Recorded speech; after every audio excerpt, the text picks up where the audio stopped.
Number rational है या irrational, आप सिर्फ देख के ही अंदाजा लगा सकते हैं। देखें, ये पहला नंबर है, इसमें डेसिमल के बाद नंबर्स की वैल्यू लिमिटेड है, 2 डिजिट्स हैं आफ्टर डेसिमल, तो ये तो रैशनल होगा, आपको देखते ही अंदाजा हो जाना चाहिए। अब यहाँ पे नेक्स्ट जो नंबर है, इसमें डेसिमल के बाद वैल्यू एंड नहीं हो रही, चलती जा रही है, मतलब इसका कोई एंड नहीं है, ये इनफाइनाइट नंबर्स हैं, ये नॉन टर्मिनेटिंग डेसिमल है। अब आप देखें यहाँ पे ये 4 रिपीट हो रहा है, अगर नंबर इस तरह से एक सीक्वेंस से रिपीट हो जाए तो भी आप इसे कहेंगे रैशनल। नेक्स्ट नंबर पे देखें 3.55 के ऊपर क्या है, बार है, इस बार का मतलब है कि ये 5 रिपीट हो रहा है विद अ पैटर्न, मतलब बार बार, और ये एंड भी नहीं होगी, तो ये भी क्या हो जाएगा अब, रैशनल। नॉन टर्मिनेटिंग और रिपीटिंग है तो रैशनल।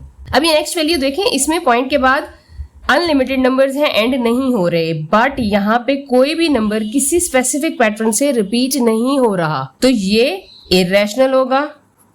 अब आप इसको देखें और बताएं ये रैशनल है या इरेशनल।